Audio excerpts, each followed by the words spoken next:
యోహాను సువార్త 6:32 పరిశుద్ధాత్మ దేవుడు ఏం చెప్పారంటే, ఏమని రాయించాడంటే, మోషే పరలోకము నుండి దిగివచ్చే ఆహారము మీకు ఇవ్వలేదు అని యేసుప్రభువు వారు చెప్పాడు.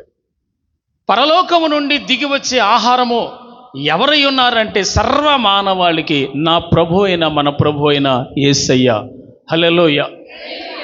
అయితే ఇశ్రాయేలీయుల గురించి మాట్లాడుతూ మోషే అరణ్యంలో ఇశ్రాయేలు నడిపిస్తుండగా వారందరూ పైనుంచి దిగి వచ్చిన ఆ ఆహారాన్ని, అంటే మన్నా ఆహారాన్ని భుజించారు. అంతేగాని వాళ్ళు నిత్య జీవము కొరకైన ఆహారాన్ని వాళ్ళు భుజించలేదు. అది భౌతిక సంబంధమైన ఆహారం. ఆ ఆహారము వాళ్ళకి నిత్య జీవాన్ని కలుగు చేయదు. కానీ వాళ్ళు మోషేను బట్టి సముద్రంలోను మేఘములోను వాళ్ళు బాప్తిస్మం పొందారని కొరింథీ మొదటి పత్రిక 10:1-5 వరకు అక్కడ లేఖనంలో రాయబడి ఉన్నది. అయితే వారు దానిని బట్టి వారు బాప్తిస్మం పొందిరి, అయితే వారిలో అనేకులు దేవునికి ఇష్టలుగా లేకుండా పోయిరి అనే మాట కూడా అక్కడ రాయబడి ఉన్నది. హల్లెలూయా. వారు ఆత్మ సంబంధమైన ఆహారం భుజించలేదు. కానీ కొత్త నిబంధన కాలంలో మనుష్యుడి పాపములన్నీ పరిహరించిన యేసయ్య ఆయన శరీరాన్ని, he's flesh and he's body and he's blood, ఆయన యొక్క రక్తము ఆయన యొక్క శరీరము ద్వారా మానవులందరికీ విమోచన, అదే పరలోకం నుండి దిగి వచ్చిన జీవాహారముగా ప్రభు అయిన యేసే చెప్తున్నాడు. ఆయనే ఈ లోకమంతటికి కూడా జీవాహారమై ఉన్నాడు. ఆయనే మనలందరికీ నిత్య జీవం అనుగ్రహించే ఆ యొక్క దేవుడై ఉన్నాడు. హల్లెలూయా. సో ఇక్కడ మోషే ఇవ్వలేదు మీకు అని అన్నాడు. మరి ఆ విషయాన్ని ఎందుకు మాట్లాడుతున్నాడంటే, నేనే నిజమైన ఆహారము, నేనే నిజమైన పానము అన్నాడు. అంటే ఎవరికి నిజమైన ఆహారము, నిజమైన పానం అంటే ఈ లోకములో అబద్ధాలకి సంబంధించినవి కొన్ని ఉన్నాయి. మేమేదో పరలోకం ఇస్తాం, మేమేదో ఇచ్చేస్తాం అనేటువంటి వారు చాలామంది ఈ లోకంలో ఉన్నారు. అద్భుతాలు సూచక్రియలు సైతాను గాడు కూడా చేస్తాడు. కానీ నిజ దేవుడు ఎవరో, సృష్టికర్త ఎవరో, ఈ యొక్క ఆల్మైటీ గాడ్, ఇన్ఫైనైట్ గాడ్ ఎవరో, అనంతుడైన దేవుడు ఎవరో తెలుసుకొని ఆయన ఉనికిని గురించి చెప్పినటువంటి వాడు, తన ఉనికిని గురించి, లోకపు ఉనికిని గురించి, జరగబోయే వాటిని గురించి, అన్నిటిని గురించి తెలియజేయాలి దేవుడు అంటే. హల్లెలూయా. సో ఇప్పుడు ఇక్కడ నిత్య జీవాన్ని అనుగ్రహిస్తానన్న ఈ దేవుడు నిశ్చయముగా నీకు నిత్య జీవాన్ని అనుగ్రహించగలడు. అయితే ఇశ్రాయేలీయులు మన్నా తిన్నారు, వాళ్ళు ఆ శరీర సంబంధులుగా మారిపోయారేమో కానీ ఈ ఆహారము తినువాడు అనగా ప్రభు యొక్క శరీరమును తినువాడు ఎన్నటికి చావునే పొందడు, మరణము రుచి చూడడు అనగా దాని అర్థం ఏంటంటే పరలోక రాజ్యములో నిత్యము ఉంటాడు, కానీ రెండవ మరణం మీద అట్టివానికి అధికారము లేదు. దేవునికి స్తోత్రం. మీరు కాస్త ఉజ్జీవంగా ఉండాలి, ఆలోచనలో పరధ్యానంగా కాదు, దేవుని స్తుతించే విషయంలో. హల్లెలూయా. సో ఇక్కడ పరల సంబంధమైన ఆహారము యేసు ప్రభువే. నీకు నిత్య జీవము, పరలోకంలో యుగ యుగాలు ఉండే భాగ్యాన్ని దేవుడే మనకు కలుగు చేశాడు. ఇప్పుడు లోకంలో ఎన్నో ఆహారాలు ఉన్నాయి, ఇవన్నీ కూడా తాత్కాలికంగా భుజించేవి, అరిగిపోయేవి. కానీ లోకము కొరకైనా లేక లోకమునకు జీవము కొరకైనా నా శరీరం అన్నాడు. అంటే మనుషుల్లో ఏమి కోల్పోతే ఏమిచ్చాడు? జీవం కోల్పోతే ఆ జీవం ఇవ్వటానికి జీవాధిపతి రావాల్సి వచ్చింది. హల్లెలూయా. అయితే ఇప్పుడు మీరు ఆలోచించండి, భౌతిక సంబంధమైనది ఇశ్రాయేలు భుజించిన వాళ్ళకి ఏం ప్రయోజనం కలగల. మనమైతే నిత్య జీవాన్ని చేసే శరీరాన్ని భుజిస్తున్నాం. హల్లెలూయా. ఈ మాటని యేసు ప్రభు వారు అక్కడ ఉన్న జనమును ఉద్దేశించి మాట్లాడుతున్నాడు. కంటిన్యూషన్ చేద్దాం. తర్వాత ఏమన్నాడు? పరలోకం నుండి దిగివచ్చి లోకమునకు జీవమునిచ్చున్నది దేవుడు అనుగ్రహించు ఆహారమై ఉన్నదని మీతో నిశ్చయముగా చెప్పుచున్నానని వారితో చెప్పాను. ఇప్పుడు పరలోకం నుంచి దిగొచ్చినటువంటి వారిలో ఎవరైనా మనకి ఈ నిత్య జీవానికి సంబంధించిన పాత నిబంధనలు ఎవరైనా ఇచ్చారా? ఎవరు రాలేదు. పాత నిబంధన భక్తులు శ్రేష్ఠులే, మనకంటే సమర్పణలో, మనకంటే ప్రార్థనలో, మనకంటే పిలుపులో, నమ్మకంగా, విశ్వాసంలో, అన్ని విషయాలు, ప్రతిష్టలో కూడా అన్ని విషయాలు మనకంటే శ్రేష్ఠులే వాళ్ళు.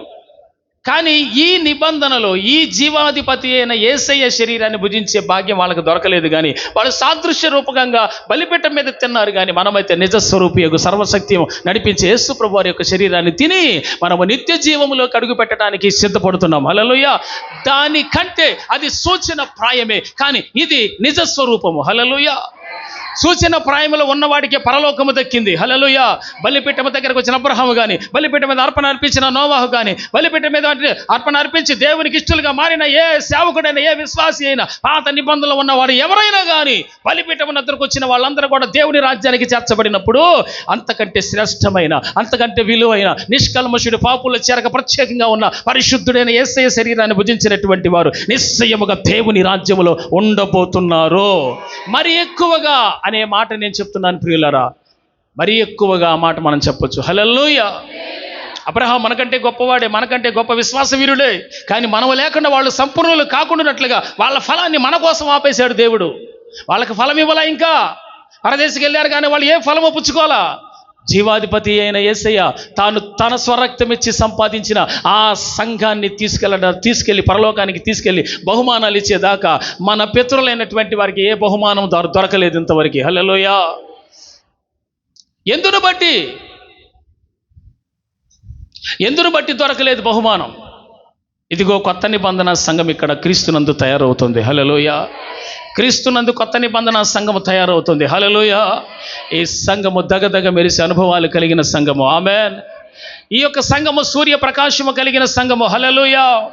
పరిశుద్ధ అలంకృతులు ధరించి దేవుని నిత్య రాజ్యము కొరకు ఎదురు చూస్తున్న జీవము కలిగిన సంఘము. ఆమేన్. ఈ సంఘములో నువ్వు నాటబడ్డావు గనుక నిత్య జీవం కొరకైనా ఆ రాకడలో నువ్వు ఎత్తబడి పరలోకంలో ఉండటానికి కావలసినంత సిద్ధపాటు ఈ రోజు నుంచి నీకు కావాలి.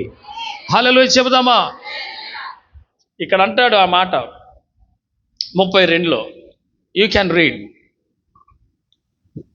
33. Please read 33. పరలోకం దిగి వచ్చిన లోకమునకు జీవమునిచ్చు అనుగ్రహించు ఆహారమై ఉన్నదని మీతో నిశ్చయముగా చెప్పు. దేవుని అంటే లోకానికి ఎవరు సార్ అసలు జీవం ఇచ్చేది? మనందరికీ బాగా తెలుసు, అందరు వినాలి వాక్యం. పిల్లరా, లోకానికి జీవం ఇచ్చింది ఈ లోకంలో ఎవరైనా ఇతర మనుషుల్లో కానీ, లోకంలో దేవుళ్ళు అని చెప్పుకుంటున్నటువంటి వారిలో కానీ ఎవరైనా మనుషులకి జీవం ఇవ్వాలని చెప్పిన వాళ్ళు ఎవరైనా ఉన్నారా? ఎవరు లేరు. ప్రభు అయిన యేసయ్య ఒక్కడే ఈ లోకానికి జీవాధిపతిగా వచ్చాడు. ఆయన శరీరాన్ని తినినవాడు అంత్య దినమున తిరిగి లేపబడతాం. దేవుని స్తోత్రం కలుగునుగాక. నీవున్న సమాధులు బద్దలైపోయే రోజు దగ్గరలోనే ఉంది. నీవు పొందాల్సిన బహుమానం దగ్గరలోనే ఉంది. దేవుని నిత్య రాజ్యములకు అడుగుపెట్టి సూర్యుని వలె ప్రకాశించి ఆత్మ ఫలములు ఫలించిన నీవు నిత్య రాజ్యముల బహుమానాలు పొందే సమయం దగ్గరలోనే ఉంది. The time was coming. యేసు ప్రభు యొక్క రాకడ సమీపంగా ఉంది. ఇప్పటికైనా మీ హృదయాలు తెరిచి యథార్థమైన భక్తి ఆత్మతో సత్యముతో యేసుని ఆరాధిస్తూ ఆయన రాకడికి సిద్ధపడదాం. దేవునికి మహిమ కలుగునుగాక. ఓకే, ఇక్కడ కంటిన్యూషన్ చేస్తే ఇక్కడ ఏమంటాడంటే మరి ఒక మాట మీ దృష్టికి తీసుకొస్తున్నాను చూడండి. 34లో వారు ఏమని అడుగుతున్నారంటే, ప్రభువా ఈ ఆహారము ఎల్లప్పుడూ మాకు అనుగ్రహించమని చెప్పాడు. అందుకు యేసు వారితో ఇట్లనెను, జీవాహారము నేనే.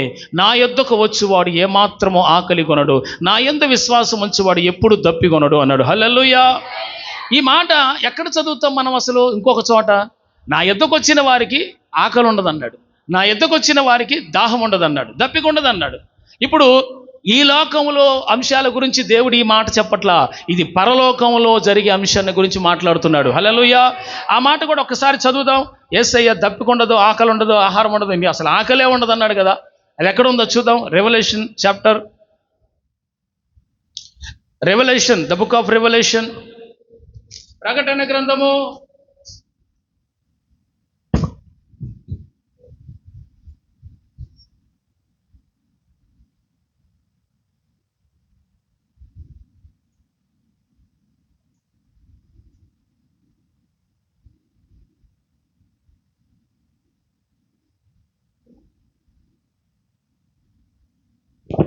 21వ అధ్యాయం అప్పుడు 3వ వాక్యం నుంచి చదువుదాం. అప్పుడు ఇదిగో దేవుని నివాసము మనుషులతో కూడా ఉన్నది.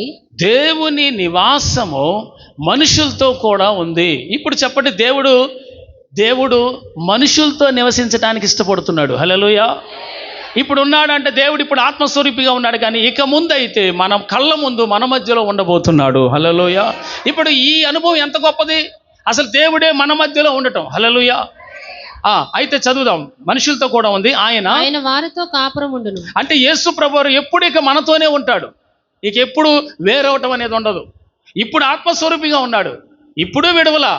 అప్పుడైతే భౌతికంగా ఇంకా మనతో సమీపంగా మన మధ్యలోనే ఉండబోతున్నాడు. హల్లెలూయా. ఎంత గొప్ప భాగ్యం పొందబోతున్నాం త్వరలో మనం. దేవుని స్తోత్రం కలుగునుగాక. వారు ఆయన ప్రజల యందురు, దేవుడు తానే మన దేవుడై ఉండి వారికి తోడై ఉండును. ఆయన వారి కన్నుల ప్రతి బాష్ప బిందువును తుడిచివేయును. మరణము ఇక ఉండదు, దుఃఖమైనను ఏడుపైనను వేదనైనను ఇక ఉండదు. మొదటి సంగతులు గతించిపోయినని సింహాసనంలో నుండి వచ్చిన గొప్ప స్వరము చెప్పుట వింటిని. దేవుని స్తోత్రం చెప్పండి. అక్కడ ఏమి లేదు, పరలోకంలో ఏడుపు దుఃఖము ఏమీ లేదు, ఆకలి దప్పులు కూడా లేవు. ఆ మాట కూడా చూద్దాం పరిశుద్ధ గ్రంథంలో నుంచి. ప్రకటన గ్రంథం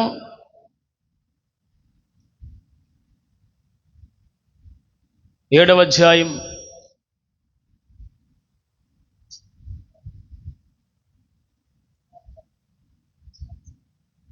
15వ వాక్యం నుంచి. అందువలన వారు దేవుని సింహాసనం ఎదుట ఉండి రాత్రింబగళ్ళు ఆయన ఆలయములో ఆయనను సేవించుచున్నారు. ఇక్కడ దేవుని రాజ్యంలోకి మహాశ్రమల నుంచి వెళ్ళిన వాళ్ళు ఉన్నారు. ప్రియులారా, ఒకవేళ నిన్నైనా నన్నైనా దేవుడు సంఘం అంతటినైనా దేవుడు మహాశ్రమల గుండా తీసుకెళ్ళాడు అనుకుందాం. అయితే ఇప్పుడు మనం అందరం దేవుని సింహాసనం ఎదుట ఒక రోజు ఉండబోతున్నాము. ఆమేన్. శ్రమలో గుండా వెళ్ళినా ఓకే, ఏదైనా సంపూర్ణత అయ్యేది సుఖభోగాల నుంచి అవదు సార్. పరిపూర్ణత ఎప్పుడు కూడా సుఖభోగాల్లో రాదు, శ్రమల గుండానే వెళ్ళారు. హల్లెలూయా. ఎన్ని శ్రమల గుండా వెళ్ళారో దేవుని సింహాసనం ఎదుట నిలబడి ఆయన చూడబోతున్నారు పరిశుద్ధులు మనందరము. హల్లెలూయా. అయితే ఇక్కడ ఏమంటాడు, అక్కడ ఆకలి దప్పులు లేవన్నాడు కదా యేసు ప్రభువారు. నా యొద్దకు వచ్చిన వారికి ఆకలైనను దప్పికైనను ఉండదన్నాడు కదా. దేవుని రాజ్యంలో ఆకలి దప్పులు లేవు. నీకు అక్కడ మినరల్ వాటర్ అవసరం లేదు, నీకు ఇక్కడ ఉన్నటువంటి వాటర్ అవసరం లేదు. అసలు జీవాధిపతి అయిన దేవుడే తానే జీవజల అధిపతి అయి ప్రతి వానికి జీవజలం అనుగ్రహిస్తాడు. There is no need to water. అసలు అక్కడ నీళ్ళే అవసరం లేదు, అక్కడ ఆహారమే అవసరం లేదు. హల్లెలూయా. దాని గురించినటువంటి వాక్యం కంటిన్యూషన్ చేద్దాం. సింహాసనాసీనుడైన వాడు తానే తన గుడారము వారి మీద కప్పును, వారికి ఇక మీదట ఆకలైనను. చూడండి, ఆకలైనను దాహమైనను ఉండదు, సూర్యుని ఎండైనను ఏ వడగాలి అయినను వారికి తగులదు. ఎందుకని? ఏలయనగా సింహాసన మధ్యమందుండు గొర్రెపిల్ల వారికి కాపరి అయి జీవజలముల బుగ్గల యొద్దకు వానిని నడిపించును. దేవుడే వారి కన్నుల నుండి ప్రతి బాష్ప బిందువును తుడిచివేయును. హల్లెలూయా. ఇప్పటి వరకు నువ్వు కన్నీటితో ఉన్నావేమో, దుఃఖముతో ఉన్నావేమో, బాధలో ఉన్నావేమో, నాకు ఎవరు సహాయం చేస్తారని నువ్వు అనుకుంటున్నావు. ఇక్కడైతే కన్నీరుందేమో, కానీ ఇక్కడ నీ కన్నీరు తొడవగలడు. పరలోకములో నీ కన్నీటి ప్రతి బాష్ప బిందువుని తుడిచి నీకు సంతోషాన్ని, ఆనందాన్ని, పరలోకపు బహుమానాల్ని నా ప్రభువైన యేసయ్య ఇవ్వగలడు. హల్లెలూయా, హల్లెలూయా. సో ఇక్కడ యేసయ్య అంటున్నాడు ఏమని, నా యొద్దకు వచ్చినటువంటి వాడికి ఏ ఆకలి ఉండదు, దాహం ఉండదు అన్నాడు. చెప్పిన మాట భూమి మీద ఉన్న మనం ఇప్పుడు యేసు ప్రభు దగ్గరకు వచ్చాం కాబట్టి ఆకలి తప్పులు లేవనంటే అది కాదు దాని అర్థం. పరలోక రాజ్యంలో మీరు నా దగ్గరకు వస్తున్నారు కనుక పరలోక రాజ్యంలో ఆకలి తప్పులు లేక ఆ రాజ్యంలో మీరు ఉండబోతున్నారు. ఇక ఈ సమస్యలేమి మీకు ఉండవన్నాడు. దేవునికి మహిమ కలుగునుగాక. ఇప్పుడు అక్కడికి వెళ్ళాలంటే ఆయన శరీరమే భుజించాలి, ఆయన రక్తమే పానము చేయాలి. హల్లెలూయా. ప్రభు అయిన యేసయ్య హింసించబడిన ఆ తీరు ఒకసారి చూస్తే యెషయా గ్రంథం 53వ అధ్యాయం ఎప్పుడూ నాకు జ్ఞాపకం వస్తూనే ఉంటుంది. ఆయన పడిన హింస జ్ఞాపకం చేసుకుంటూనే ఉంటాను. ఎందుకంటే మన రక్షణ ఈరోజు విమోచించబడ్డామంటే ఆయన భయంకరమైన త్యాగాన్ని చేయుట ద్వారానే, ఆయన సిలువలో ప్రాణం పెట్టుట ద్వారానే, ఆఖరి రక్తపొట్టు వరకు నీ కొరకు చిందించుట ద్వారానే మనకు విమోచన దొరికింది. ఆయన తన శరీరం నలగొట్టబడి ఒక రొట్టెగా జీవాన్ని మనకి ఇవ్వటానికి ఆయన దేహాన్ని మనకు ఒక రొట్టెగా ఇచ్చాడు. ఆయనలో జీవం ఉంది, ఆ జీవం మనుషులకు వెలుగై ఉంది, ఆ జీవం మనలో ఉంది. ఇప్పుడు మనమందరం పరలోకానికి వెళ్ళబోతున్నాము. ఆయన మన కొరకు ఇట్టి త్యాగము చేయడానికి ఈ లోకానికి వచ్చి తన్ను తాను సిలువ మరణం పొందునంతగా తగ్గించుకున్నాడు. ఆయన శరీరాన్ని నలగొట్టి మనకు రొట్టెగా ఇచ్చాడు. ఆ రొట్టెలో జీవం ఉంది, ఆ జీవం మనుషులకు వెలుగై ఉంది. ఇంక ఇప్పటికీ కూడా నీ హృదయం తెరవబడకపోతే, రక్షించబడి కూడా సరైన మారుమనసు అనుభవాలు నువ్వు రాకపోతే దేవుని రాజ్యంలో ఎలా ఉంటావు? నీ కొరకు ప్రభు చేసిన త్యాగం నువ్వు మర్చిపోతే ఎలా? Don't forget the persecution of Jesus Christ. యేసయ్య పొందిన హింసలు, ఆ శ్రమ నువ్వు మర్చిపోవటానికి వీల్లేదు. హల్లెలూయా. గట్టిగా స్తోత్రం చెబుదాం అందరం. సో మరి ఈ బల్లారాధనలో పాల్గొనడానికి వచ్చిన దైవజనమా, మనమందరం మనల్ని పరిశీలన చేసుకుంటే ఆయన శరీరములో జీవం ఉంది, ఆ జీవము మనకి వెలుగై ఉంది. నిత్య జీవంలోకి వెళ్ళటానికి, అంత్యదినాన తిరిగి లేపబడడానికి ఇందులో శక్తి ఉందని అర్థమైంది కదా. ఇది తిన్న తర్వాత నిజంగానే నీకు బలం వస్తుందా? ఆత్మ సంబంధమైన బలం నిజంగా నువ్వు రిసీవ్ చేసుకోగలుగుతున్నావా? ఒకవేళ సరైన సిద్ధపాటులో తీసుకోకపోతే నీకు సాధారణమైన రొట్టె, అది సాధారణమైన ద్రాక్షారసముగానే ఉంటుంది. అదే నువ్వు పర్ఫెక్ట్గా సిద్ధపడితే అది నీకు యేసయ్య శరీరముగా, యేసయ్య రక్తముగా ఉంటుంది. దేవుని స్తోత్రం కలుగునుగాక. హల్లెలూయా. ఒక మాట మీ దృష్టికి తీసుకొస్తాను. పాత నిబంధనలో ప్రియులారా, ఒకసారి అందరూ కూడా 2వ దినవృత్తాంతముల గ్రంథం 30వ అధ్యాయం 10 నుంచి చదువుదాం. 10, 11, 12. Please read. 2 Chronicles chapter 30 verse 10, 11, 12. అయినను ఆషేరు, మనష్షే, జబూలూను దేశముల వారిలో నుండి కొందరు కృంగిన మనస్సుతో యెరూషలేమునకు వచ్చిరి. యెహోవా ఆజ్ఞను బట్టి రాజును అధిపతులను చేసిన నిర్ణయమును నెరవేర్చినట్లు యూదాలోని వారికి మనస్సు ఏకము చేయుటకై దేవుని హస్తము వారికి తోడ్పడెను. దేవునికి స్తోత్రం కలుగునుగాక. అందరు చెప్పండి, అందరూ హల్లెలూయా, హల్లెలూయా. ప్రియులారా, ఈ పరిశుద్ధ బల్ల తీసుకోవటానికి దానికి ఒక సూచన ప్రాయంగా, అంటే ఒక సరైన సిద్ధపాటు అవసరం అనే ఒక మాట మీ దృష్టికి తీసుకొస్తున్నాను. పాత నిబంధనలో 3 దేశాల ప్రజలు, వాళ్ళు ఎవరెవరంటే మళ్ళీ ఒకసారి చదువుదాం. అయినను ఆషేరు, మనష్షే, జబూలూను దేశముల వారిలో నుండి కొందరు కృంగిన మనసుతో యెరూషలేమునకు వచ్చిరి. చెప్పండి ప్రియులారా, కృంగిన మనసు అనండి. అందరూ చెప్పండి, కృంగిన మనస్సు అంటే ఏంటి? దాని అర్థం ఏంటి? ఏదో ఒక బాధ, ఏదో ఒక దుఃఖం, ఏదో ఒక ఆవేదన హృదయంలో ఉంచుకొని వారు యెరూషలేములో పస్కా పండగకు వచ్చారు. హిజ్కియా కాలంలో జరిగిన సంఘటన ఇది. హిజ్కియా రాజు పస్కా పండుగ యెహోవా దేవునికి ఆచరించాలని అందరికీ వర్తమానం పంపాడు. చాలా తక్కువ మంది వచ్చారు. ఆ పండగ ఆచరించడానికి చాలా తక్కువ మంది ప్రజలు వచ్చారు. అయితే ప్రియులారా, ఆ పండగలో ఆచరించే విషయంలో 3 గోత్రాల వాళ్ళు సరిగ్గా సిద్ధపడలా. 3 గోత్రాల వాళ్ళు అంటే దూరం అయిపోయిన తర్వాత ఆ పండగ ఎలా ఆచరించాలో, ఆ యొక్క బలి మాంసాన్ని ఎలా భుజించాలో, ఎంత ప్రతిష్టలో తినాలో, ఎలా సిద్ధపడి తినాలో వాళ్ళకి అవన్నీ మర్చిపోయారు. కొంతకాలం అయిపోయింది, దేవుని సన్నిధికి దూరం అయిపోయారు. వినాలి, వినాలి, వాక్యం వినాలి.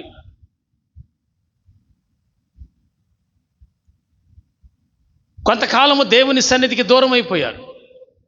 అందువలన మరి హిజ్కియా రాజు అయినప్పుడు యెహోవా దేవునికి పస్కా పండుగ ఆచరించాలని చాటించినప్పుడు ఆ చుట్టుపక్కల దేశాలకి అంచెవాళ్ళు వెళ్ళారు. అంచెవాళ్ళు అంటే ప్రకటన చేయడానికి కొంతమంది సైనికులు గుర్రాల మీద, గాడిదల మీద వెళ్ళిపోయి ప్రకటన చేసి తిరిగి బాగా కష్టపడి వచ్చారు. కానీ తిరిగి వచ్చే సమయం కల్లా ప్రియులారా ఏం జరిగిందంటే ఒక 3 గోత్రాల వాళ్ళు దేశాలుగా మార్చబడ్డారు. ఒకటి ఏ గోత్రమో? ఆషేరు గోత్రం, మనష్షే గోత్రం, జబూలూను గోత్రం. ఈ 3 గోత్రాల వాళ్ళు సరిగా సిద్ధపడలా. వాళ్ళు కూడా అలాగే వచ్చేసి పస్కా పండుగని సరైన సిద్ధపాటు లేకుండా బలి అర్పణ జరిగించి తినేశారు. బలి అర్పణ మాంసాన్ని భుజించారు. ఇప్పుడు నువ్వు భుజించేది ఏంటి? సిలువ అనబడిన బలిపీఠం మీద యేసయ్య నీ కొరకు, నా కొరకు హింసించబడి, దూషించబడి, నలగొట్టబడి ఉన్న ఆ రొట్టె ఆ శరీరముగా రొట్టెగా వచ్చింది. ఆ శరీరమే రొట్టెగా వచ్చింది. ఆ యొక్క నలిగిపోయిన ఆ శరీరమే నీ మధ్యలోకి రొట్టెగా వచ్చింది. హల్లెలూయా. నీలో నీకు జీవం కలగాలి, నీలో నీకు జీవం రావాలి. హల్లెలూయా. కానీ ఈ మనష్షే, ఆషేరు, జబూలూను వీళ్ళు సరైన సిద్ధపాటు లేదు. ఇప్పుడు వాళ్ళు వచ్చి బలిపీఠం మీద బలి అర్పణ అర్పించి ఎలా పడితే అలా తినేశారు. తినేసి ఎక్కడోళ్ళు అక్కడ రోగగ్రస్తులు అయ్యారు.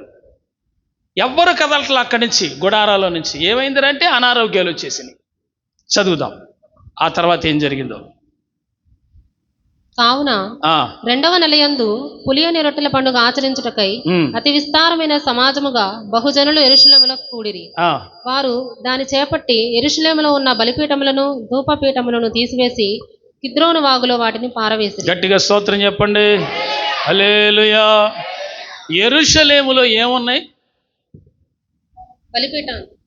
యెరూషలేములో ఎప్పుడే ఇవ్వాలి మీరు సమాధానం మాట్లాడితేనే మీరు లైన్లో ఉంటారు. లేకపోతే ఆత్మదేవుడు సంతోషంగా ఉండడు. మీరు నిద్ర మత్తులో ఉంటే కష్టం. ఎంతో కష్టపడి ఓపిక లేకపోయినా నిలబడి ఇక్కడ చెప్తున్నాను వాక్యం. ఇది 3వ ప్రసంగం. మీరు ఒక్కసారి మందిరంలోకి వచ్చి అలా కూరుపాట్లు పాడుతుంటే మండిపోద్ది నాకు. మామూలుగా ఉండదు, మామూలుగా ఉండదు. ఎందుకో తెలుసా? ఇంత ప్రయాసపడి దేవుని వాక్యాన్ని ప్రకటించడానికి నిలబడితే ఆయన ఎవరినో వేసుకొని వచ్చి నీ మీద తొక్కుతా ఉంటే నువ్వు వాడికి అప్పగించుకున్నావంటే నిన్నేం చేయాలా? సెట్ అవ్వదు నాకు అది. అందరు క్లియర్గా ఉండాలా, యాక్టివ్గా ఉండాలా. దేవునికి స్తోత్రం, హల్లెలూయా. ప్లీజ్ దేవుని బిడ్డలారా శ్రద్ధగా ఆలకించండి. వీళ్ళు సరైనటువంటి సిద్ధపాటులో లేరు. ఆ యెరూషలేములో ఉన్న ప్రజలు యెహోవా దేవుని కనుదృష్టి ఉండి పరిశుద్ధ పట్టణంగా పిలువబడే ఆ దేశంలో వేరొక దేవుని బలిపీఠాలు కట్టి ఆ పట్టణాన్ని అపవిత్రం చేశారు. ఎవరు? ఇశ్రాయేలీలే, ఎవరో కాదు, దేవుని పిల్లలే ఇతర దేవతల యొక్క బలిపీఠాలు కట్టారు అక్కడ. ఇప్పుడు చెప్పండి, దాన్ని బాగు చేయాలి, వాటన్నిటినీ తుత్తునీలుగా చేసి పిండి పిండి చేసి కిద్రోను వాగులు కలపాలి. హల్లెలూయా, హల్లెలూయా. ఒకసారి మరి ఆ మాట చదవండి, మీ అందరు బాగా చక్కగా వినండి.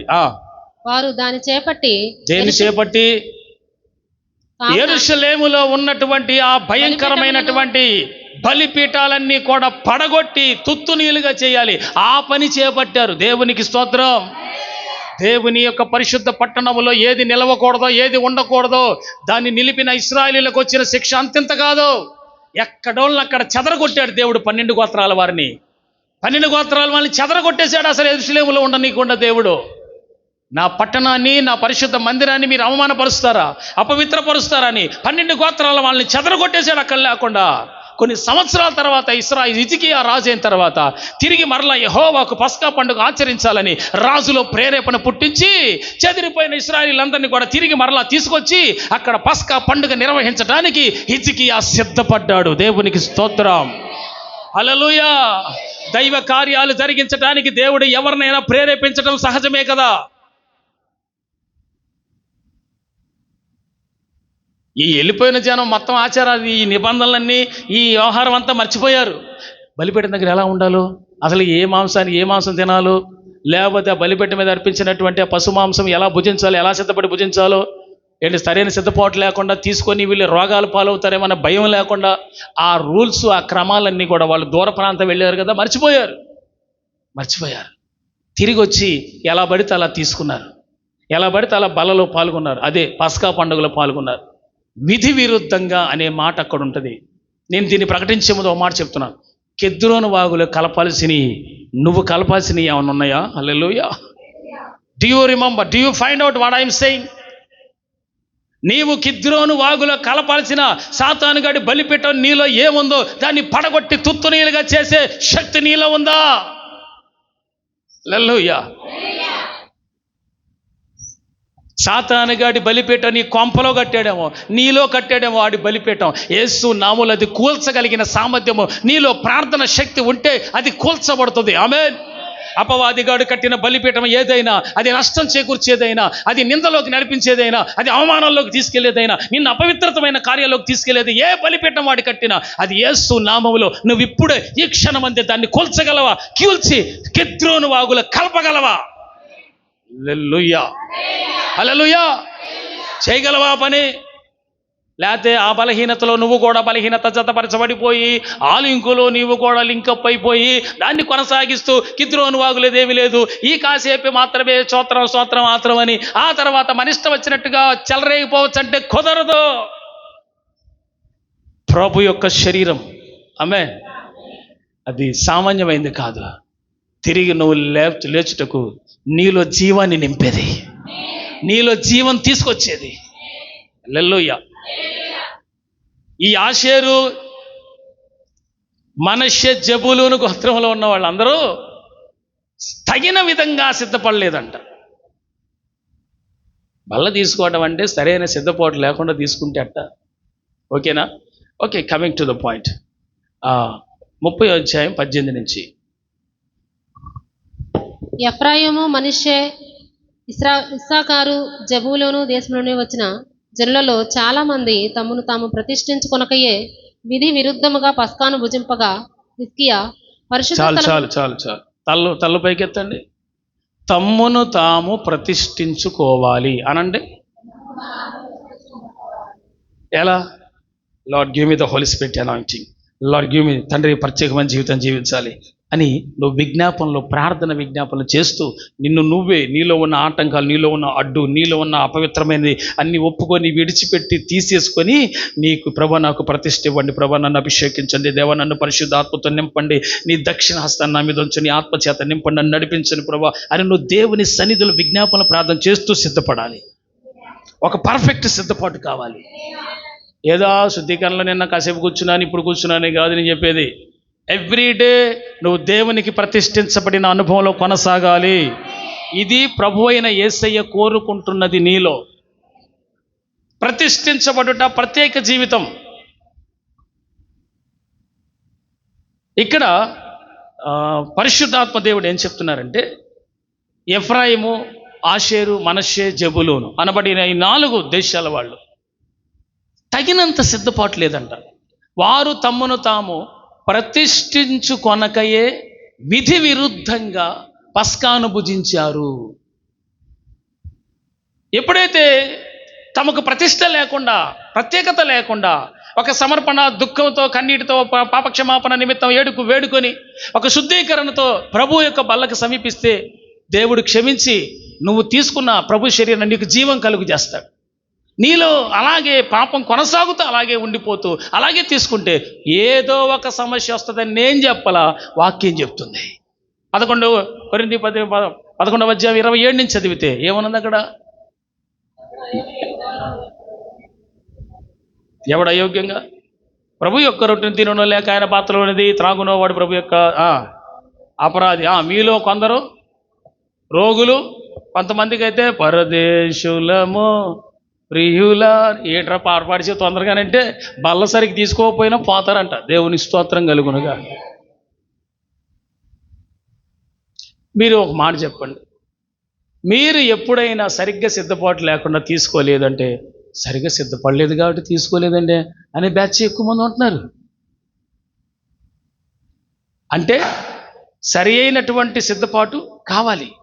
చెప్పండి, సరి అయిన సిద్ధపాటు కావాలి. ఈ వారం మరి ఈ నెలలో నేను సిద్ధపడలేదు బాబా, మరి నేను వచ్చే నెలలో తీసుకుంటానంటే ఈ లోపు యేసుప్రభు పిలిస్తే,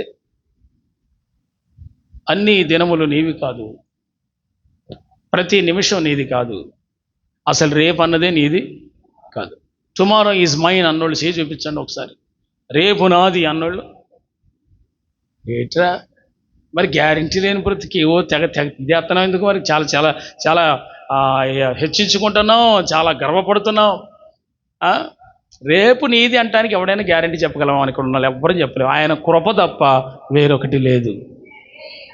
నీ కృప తప్ప వేరొకటి లేదయా, నీ మనసులో నేనుంటే చాలయా, బహుకాలముగా నేనున్న స్థితిలో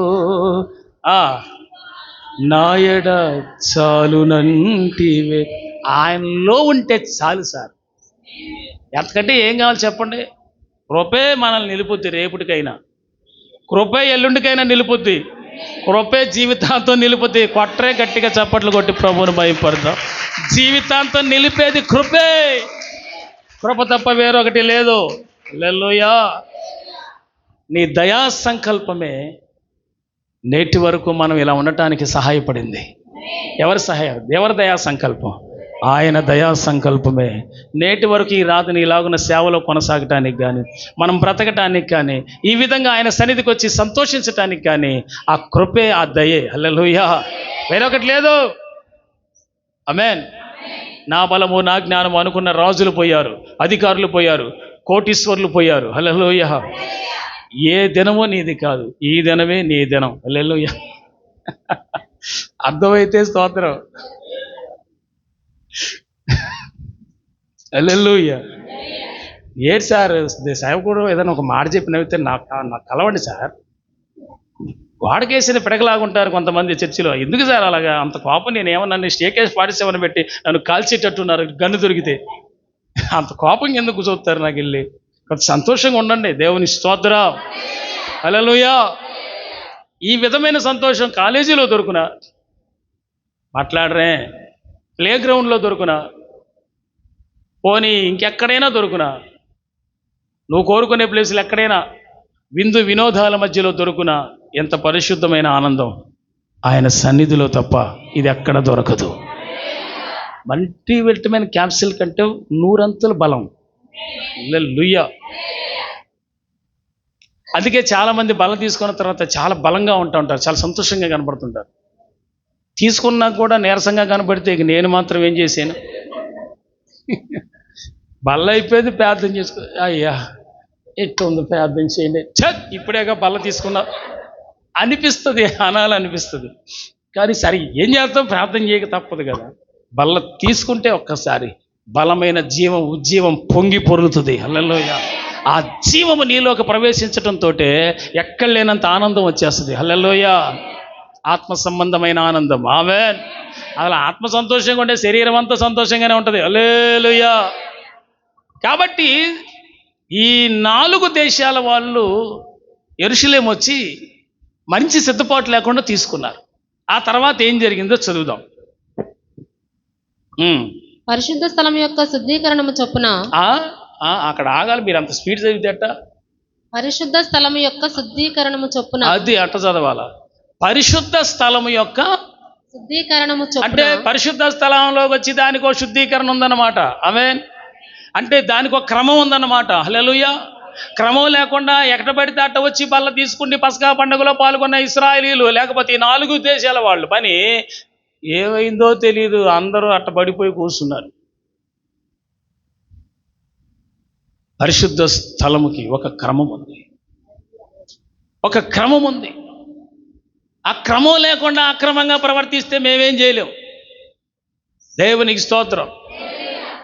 మరి బాబు దేవాలయంలోకి వచ్చి ఇలా సిద్ధపడి ఇలా తీసుకోవాలి బల్లా అనే ఒక క్రమం ఉంది. ఎలా పడితే అలా తీసుకున్నారు వాళ్ళు. తర్వాత ఏం జరిగిందో చదువుదాం. తన్ను పవిత్రపరచుకొనకయే తన పితరుల దేవుడైన యెహోవాను ఆశ్రయింప మనస్సు నిలుపుకొనిన ప్రతివాని నిమిత్తము దయగల యెహోవా ప్రాయశ్చిత్తము చేయునుగాక. నిలుపుకొనని అనుందా, కొనినా అనుందా? నిలుపుకొనిన ప్రతివాని నిమిత్తము దయగల యెహోవా ప్రాయశ్చిత్తము చేయునుగాక అని ప్రార్థింపగా యెహోవా హిజ్కియా చేసిన ప్రార్థన అంగీకరించి జనులను స్వస్థపరిచెను. గట్టిగా స్తోత్రం చెప్పండి అందరూ. మరి ఈ 4 దేశాల వాళ్ళ పరిస్థితి ఏమైతే స్వస్థపరిచాడు దేవుడు, అనారోగ్యం వచ్చి సరైన సిద్ధపాటు లేకుండా అట్లా తీసుకొని ఆడ బడి ఉంటే ఈ సంగతి రాజుకి తెలిస్తే, సార్ చాలా 4 దేశాల వాళ్ళు వచ్చి కొంతమంది ఇక్కడ పడిపోయినారు సార్, వాళ్ళంతా అనారోగ్యంతో పడిపోయినా సార్, ఏం చేయాలో అర్థం కావట్లేదంటే హిజ్కియా వచ్చి దేవుని మందిరానికి వచ్చి సరిగ్గా సిద్ధపడకుండా ఎట్లా తీసుకున్నారు మీరు పస్కా పండుగ, ఎలా పస్కా స్వీకరించారు, ఎలా ఆ రొట్టెను భుజించారు, ఎలా ఆ పెయ్యం యొక్క ఆ గొర్రెపిల్ల యొక్క మాంసాన్ని ఎలా భుజించారు మీరని వారితో మాట్లాడి మరలా పక్కకి వెళ్ళి హిజ్కియా ప్రార్థన చేశారంట. ప్రభువా నీ జనులు తెలియక చేశారేమో ప్రభువా, మీరు ఒక్కసారి వారిని క్షమించమని ప్రార్థన చేస్తే దేవుడు ఆ 4 దేశాల వాళ్ళని స్వస్థపరిచాడు. ఇప్పుడు నేను ప్రకటించే మాట మీకు అర్థమైపోయి ఉంటుంది. ఏంటది? ప్రభు యొక్క బల్ల తీసుకునే విషయంలో ఒక మంచి సిద్ధపాటుతో తీసుకోవాలి అని. పర్ఫెక్ట్నెస్. ఆమేన్. కొంతమంది చెప్తా ఉంటారు, అన్న తెలియక జరిగిపోయిందన్న అంటారు. వాళ్ళ గురించి కూడా మాట చెప్తా. సంఖ్యాకాండం 15వ అధ్యాయం 27-28. The book of numbers chapter 15 verse 27-28. ఒకడు పొరపాటున పాపము చేసిన ఎడల వాడు పాప పరిహారార్థ బలిగా ఏడాది ఆడు మేకపిల్లను తీసుకుని రావలెను. ఏది? ఆడ మేకపిల్ల తీసుకొని రావాలి. పొరపాటున యెహోవా సన్నిధిని దాన్ని చేసిన గనుక తెలియకయే పాపము చేసిన వాని నిమిత్తము యాజకుడు ప్రాయశ్చిత్తము చేయును. అది కొంతమంది ఉన్నారు, నేను తెలియక చేశానన్నా, ఈ బలహీనత, ఈ పాపం, ఈ చెడ్డ తలంపులు ఇలా అన్నా, తెలియక జరిగిపోయిందన్నా అంటే దాని విషయమే కూడా యెహోవా అంట క్షమిస్తాడంట. చెప్పండి, ఏం చేస్తాడు దేవుడు? తెలియక చేసిన దాన్ని క్షమిస్తాడంట దేవుడు. ఇక్కడ కూర్చున్న వాళ్ళు ఎవరైనా రక్షణ పొందిన దగ్గర నుంచి ఇప్పుడు బల్ల తీసుకునేదాకా ఏదైనా చిన్న చిన్న బలహీనతలు ఉంటే నేను ప్రభువు పక్షాన ఆనబెట్టుకొని చెప్తున్నారు, మీరు క్షమాపణ వేడుకోండి. ఒక మంచి క్షమాపణ. తెలియక చేసి ఉంటే దేవుడు క్షమిస్తాడు. తెలిసి చేస్తే దోషం అవుద్ది. దోషానికి ప్రాయశ్చిత్తం ఇక లేదు. తీర్పులోకి వెళ్ళి లెక్క అడుగుతాడు, లెక్క చెప్పటమే ఇక. అందుకని మనందరం కూడా ఈ యొక్క మధ్యాహ్నం వేళ, ప్రభు నేను తెలియక చేశాను ప్రభు, తొందరపడి చేశాను, అలాంటివి ఏవైనా ఉంటే ఇప్పుడు యేసు ప్రభు ప్రార్థన ఒప్పుకోండి, మీరు విడిచిపెట్టండి.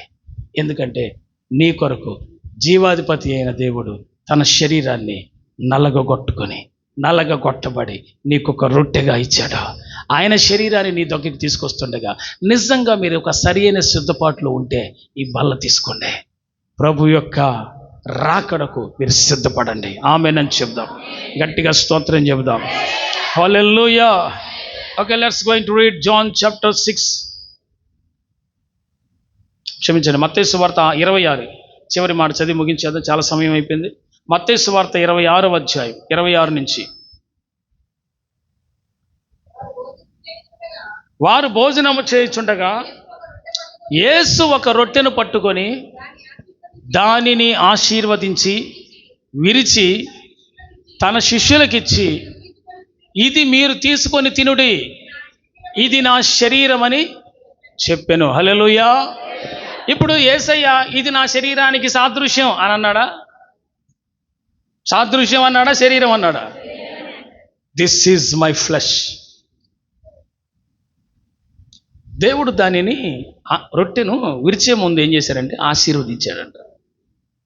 ఇప్పుడు మీరందరూ మీరు దీవించే ఆశీర్వచనపు పాత్ర అది.